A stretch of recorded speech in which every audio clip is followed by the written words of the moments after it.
Hi there and welcome back to the Gastrotomy Educational Series. Today we're going to talk about one of my favorite wine producing regions in the world, Burgundy. And one of the first things that I want to go over, I want you to understand that I have no expectation of actually teaching you all of Burgundy in 8 to 10 minutes. What I am doing in these introductory series is just to give you a bit of information to get you into the beginning, the entry level of knowledge that you'll need to begin to dabble in this area with some confidence. Please understand it would take years, if not a lifetime, to really thoroughly understand any of these areas like Burgundy, Bordeaux, the Rhone, what have you. But what we're going to do at Gastrotomy is we're going to move along at a pace that enables you to get started immediately, and then we'll begin to dial it down through the years, where we'll bring in other experts, we'll talk to winemakers, we'll talk to sommeliers that have a good understanding of each of these regions to give you more primary information for yourself. So without a further explanation, let's just jump into Burgundy. The first thing that you should understand, Burgundy is a region. Although our friends at Gallo have tried to lead us to believe that it's a brand, it's not. Burgundy is an actual region in France, and if you were to go south and then east a little bit of Burgundy, of Paris, you would go into the town of Dijon. And Dijon begins to sort of mark the beginning of the region. As you travel south, the first primary grape growing region is Chablis. Chablis is known for making beautiful, dry, white wines from Chardonnay. There are other grapes in the area, but Chardonnay is what you really want to know. And understand that traditionally, Chablis was made without the wine being aged in oak. In the more modern times, there are several people who have very successfully begun to age those wines in oak. It is a more subtle expression of oak than what we think of here in the United States, but one that imparts a softer quality to the wine and just a hint of those vanilla tones. As we move further south, we get into the most glorious, the most famous part of Burgundy, which is known as the Côte d'Or. And the Côte d'Or, let's break the word down to start with. Côte means slope or hills, and then D is like the word of, or meaning gold. So these are the slopes of gold. And no, it does not refer to the very expensive prices that these wines fetch, but rather the color that the trees change in the autumn. They'll turn a beautiful yellowish color. Think of the Côte d'Or being broken into two primary areas. To the north, we have what's called the Côte de Nuit, and to the south, the Côte de Beaune. The Côte de Nuit produces arguably the finest Pinot Noirs in the world. Now, that is not to diminish in any way the beautiful wines being made in California and Oregon here in the United States, some very good quality production in New Zealand and other parts of the world. But these are the most famous Pinot Noirs in the world, and I think many would argue still the finest. Think of towns like Gevrey-Chambertin, Moret-Saint-Denis, Vosne-Romanée, the list would go on and on, Chambon-Musigny, so on and so forth. Each of these towns, in general, is hyphenated, and it takes its name from the original town itself and then the most famous Grand Cru vineyard within that town. And Burgundy can become a little bit challenging here.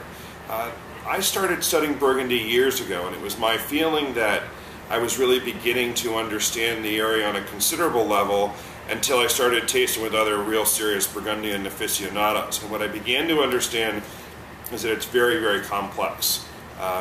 There are so many different people producing in the region in different vineyards that it makes it very challenging to really have a breadth of knowledge about Burgundy itself. So don't get frustrated. Let's just take it step by step. So what you might see is a wine that just says Bourgogne, right? And that is a Burgundy made in France from Pinot Noir or Chardonnay.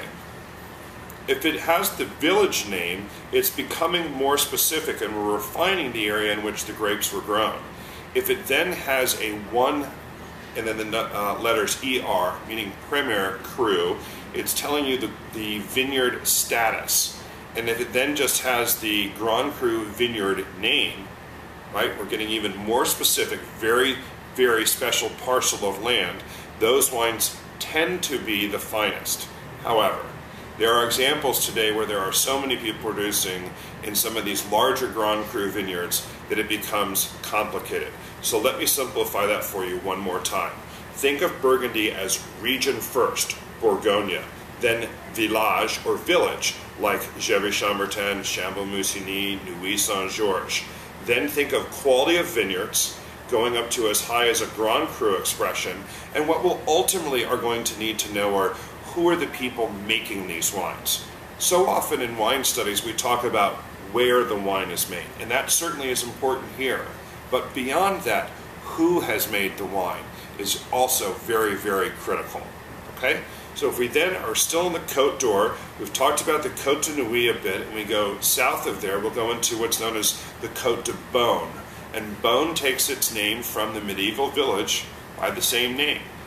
And as we go south in there, we see more spectacular white production, but still a number of instances of good quality red. Again, talking about Chardonnay and Pinot Noir. And as we come out of the Côte d'Or, we'll go into the Côte Chalonnaise or the Chalonnaise. And this is a region that is known for its whites, produces some good value red, again, Chardonnay, Pinot Noir, and then we'll go a little bit further south into the Mâcon or the Mâconnais, and that's where we'll see some good valued white wines. The last region that is included within Burgundy is Beaujolais, and it is included but from the winemaking perspective because the red grape here is Gamay, and Gamay was more widely planted throughout Burgundy until Philip the Bold decreed that in Burgundy they were going to plant Pinot Noir. So what we'll see there is Gamay of consequence. Let's try to stay away from Beaujolais Nouveau, which is a great marketing idea, really lousy wine.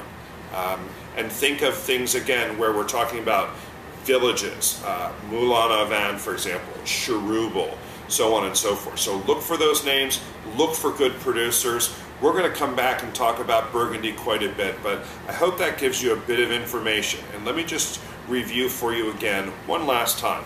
Think of two grapes, Chardonnay and Pinot Noir.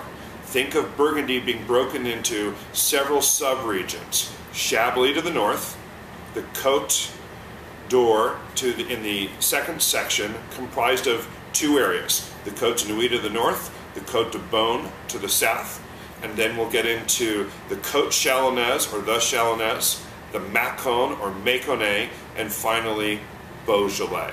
I hope that helps. Look forward to seeing you next week.